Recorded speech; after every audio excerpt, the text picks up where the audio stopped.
little for boxing.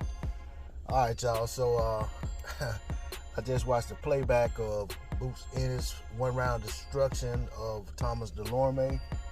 Dulorme came in their game ready to fight, wanted to take it to Boots, and he came there to push him. He wanted to be in the fight. He got caught, ducking down and got hit with a, equilibrium shot behind the ear. And, hey, it was pretty much banjo music from that point on. Hey, Boots Ennis, y'all have heard it stated more times than one. He's a problem. All right? Boots is letting it be known that he wants the top guys at 147, being all the champions. He's saying he wants Ugas. He's saying he wants Bud. He's saying he wants Errol.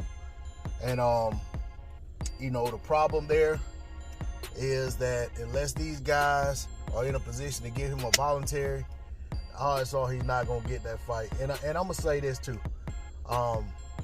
Let me state this about the fight. The fight was over so fast that we didn't really get a chance to see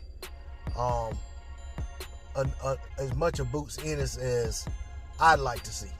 I know to some that may sound like an oxymoron, like, okay, the guy went out there and got rid of a, perceived threat in dominant fashion. But my point is that we've seen Boots go further and do more in fights against lesser opposition. So I would have liked to have seen more against him, more of him against a guy like Dulorme, but Dulorme may just don't have enough resistance at this point to push him. But that said, Boots did what he was supposed to do, and he got him out of there. I mean, when he got him hurt, he jumped back on top of him and made sure he got him out of the fight, and that's what he's supposed to do. My issue with Boots has always been, up until a few fights ago, was that I wanted to see him against the tougher level of opposition. And what's happening is, as the level of opposition has risen, so too has Boots Ennis for the challenge. So it may be that while the lesser opposition guys were going further rounds with him, now that he's fighting on a bigger stage against the supposed tougher opposition, he's cranked it up a notch, and he knows what he's up against. He's getting these guys out of there. It's i.e. Sergey Lipinets, and now Dulorme. So I definitely am impressed. I definitely want to see him get his shots against the guys that he wants to fight. But being realistic, there's a lot of filler in between Dulorme and the upper echelon guys in the division. So while he's calling those guys out, what I think needs to happen is Showtime needs to put him on as a headliner, not as an undercard, because the guy is the goods. He's the draw. You know what I'm saying? As far as like putting eyes on a broadcast, if you can show his highlights and you put him on and say this guy's gonna be the main event, people are gonna tune in, and I think that is gonna help him get the fights he wants. B, he has to get fights against the guys that are in between the guys he's beating now, like Dulorme, Lipinets, and the top guys that he wants to fight. Because Bud Crawford has Sean Porter problems right now. Ugas has WBA problems right now. Errol Spence Jr.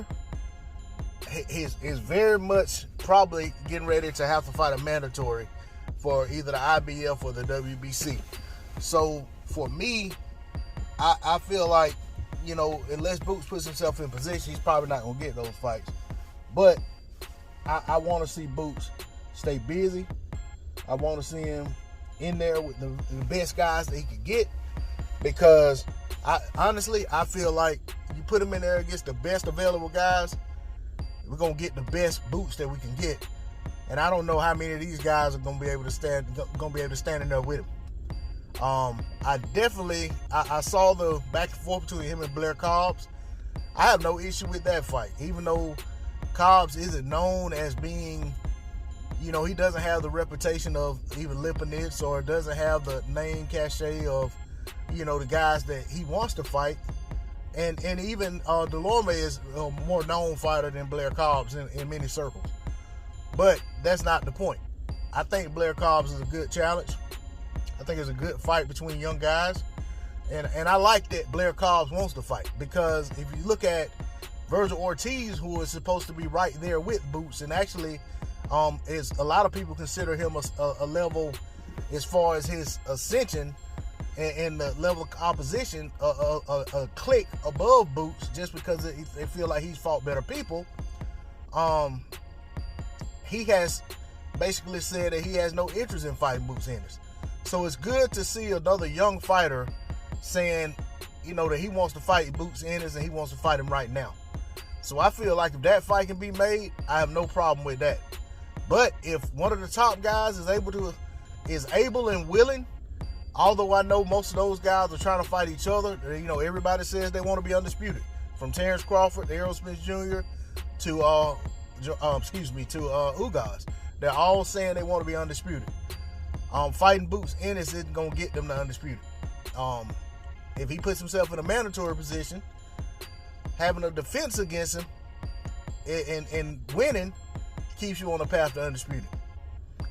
But ultimately, if these guys put themselves in, or basically open the doors for him, and he can, campaign hard enough that one of these guys accepts the challenge and puts him in there as an opponent, I'm all for it. I'd love to see the fight. I'd tune in if it's pay-per-view. I'd have no complaints whatsoever. But that's all I got on it. Much respect to Boots Ennis for a great win. I expect to continue to see great things out of it. That's all I got on it. D-Lo 404 Boxing. Like, share, comment, subscribe. I'm out. Peace.